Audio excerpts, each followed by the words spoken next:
Hey, what's up guys? This is Anthony from Anthony's Customs, and for this review, we are looking at NECA's Defenders of the Earth Lothar.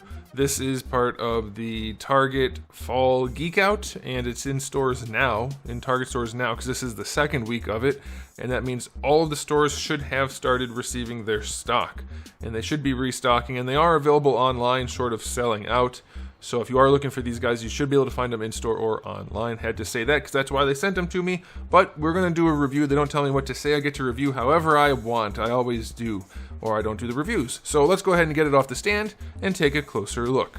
This guy stands just over 7 inches, about 7 1/8, and that's going to make him roughly 18 centimeters. And we're going to do a quick height comparison against everybody's favorite Marvel Legends figure. He's got some significant height and some significant detail. Alright, now before we do a question of the day, I want to do sort of another question of the day because I'm not familiar with the Defender stuff really at all. But I'm just going from the packaging here. That's obviously artwork, and that's the figure, and they don't really look the same. I'm not sure if he's not accurate or if this isn't accurate or if it doesn't really matter because he's been drawn different ways or whatever. You guys can let me know what you think about the way he looks here compared to what he looked like in the comics or whatever it is that these guys are from, because I just don't know. Alright, so question of the day. It seems to me that people are starting to trend towards collecting higher end figures because the lower end figures are nowhere near worth their price point anymore. That people are more willing to buy fewer, nicer figures because you're getting more for your money, more quality per dollar. Are you doing that? Are you still buying everything? Are you only buying the low end stuff? And I say low end, but I mean like Hasbro, Marvel Legends. The G.I. Joe is not low end. You're getting a lot more for your money there. So anyway, I think you get the idea of what I'm talking about. So let me know how you guys feel about that. For me as a reviewer, I have to get it all still. If I was only collecting, I wouldn't be buying Marvel Legends ever. Other than like picking and choosing here and there. If it was just collecting, not for work. Okay, so I'd still be buying all this NECA stuff that I get because I like it. Alright, let's do the review. Aesthetically speaking, this guy is just packed full of detail. It's nuts how much they get in there. All the little details are sculpted and painted. The knife's removable, we'll get to that. But the zipper, the texturing, the buttons, it's just everything you could possibly want on the figure is there. All of the detail work is there. All of the paint work, all the sculpt work. The only thing this guy's lacking really is sculpt work where the shirt ends for the sleeves and for the neck, because this is just the reused superhero body, which I think is acceptable because at this scale a t-shirt would be super thin anyway, or maybe it's spandex.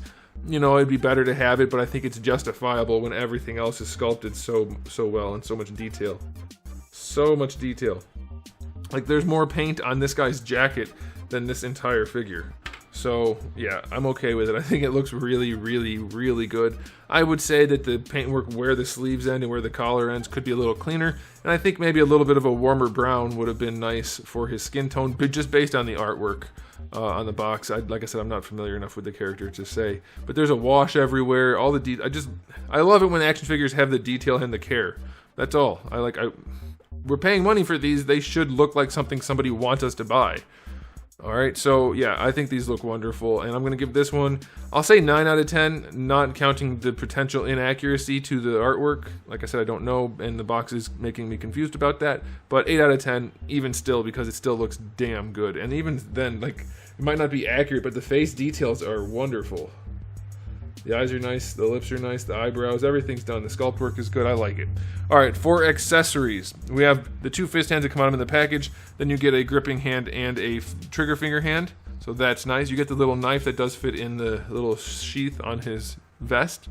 That's cool. You get his real rope grappling hook that I'll have to show you. It actually does function a little bit. These things unsnap and they can open up, and then it does that, so you get that. Like, it's definitely not something you're gonna ever use, but NECA went the extra mile to make the grappling hook functional-ish. And then we get his blaster, which is in this cool blue, purple, metallic, very cool looking. And for the blaster, we get a little blast effect and then a big blast effect, which is super nice, all for under 40 bucks. I think that's a heck of a bunch of stuff. Like blast effects, we never get blast effects with anything anymore. We don't get all the detail and sculpt work, and it just... Why? Why don't we? This is almost all new sculpt work. I don't get it. Anyway, it's a nice spread of accessories. I'm going to go 9 out of 10. I don't know what else alternate head. So 8 out of 10. You could have an alternate head and more hands. There you go. 8 out of 10. Okay, for the articulation, we do have some shortcomings in this department. Shouldn't be surprising based on the level of sculpt work. Some limitations should have to exist. Head is on a ball peg. It does work fine. It could be a little better, but you're going to get all that nuanced posing that you get with a ball peg. It's just so much more practical. It's very nice. I like that. Could have more range though. For the shoulders, just about horizontal, maybe just shy of that. That's okay, I think. Full rotation. You do get your bicep swivel in there. Double jointed elbow.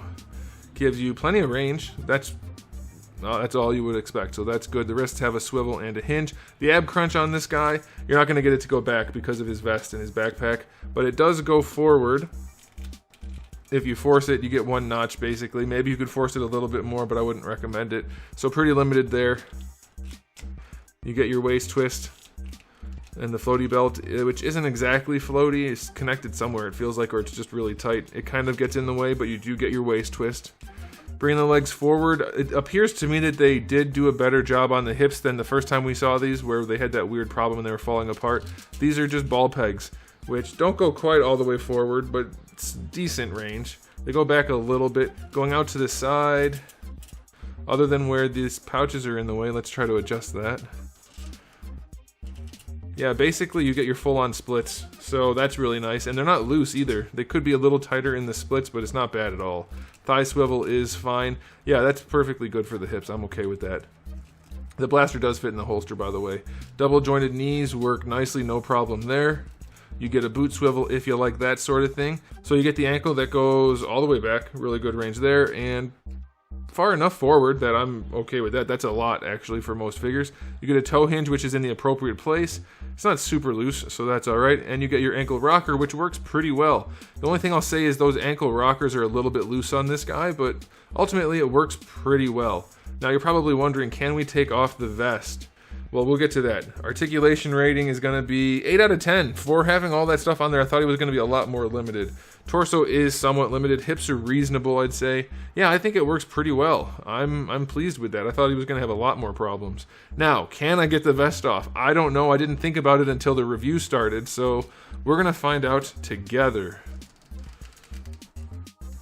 It feels like it'll just pop right off. It doesn't seem connected anywhere. And hopefully it doesn't scratch any paint. Is it connected? Or is it just binding? Nope, not connected. So you can take the vest off if you want to. So that's pretty good. I like that. Lately we've been seeing companies that could have removable stuff glued in place. And so I don't like that. Well, the paint's not good under there. I'm assuming they didn't intend for you to take it off. But you can if you want to. And it is that old superhero body, which isn't perfect. It has a little bit of weird musculature, but it's definitely better than some other figures that are meant to be like superhero builds. So I'm okay with that. I definitely prefer him with the vest on, but hey, if you want that look, you got it. Okay, time for a final rating on this guy. I'm gonna have to say 9 out of 10. I know it's more expensive than most domestic figures, but at 37, I think it's 37 bucks, maybe 37.99. You're getting a whole lot of new sculpt work, a ton of paint work, ton of detail work, a good set of accessories, alternate hands, weapons, blast effects, and the articulation works pretty well.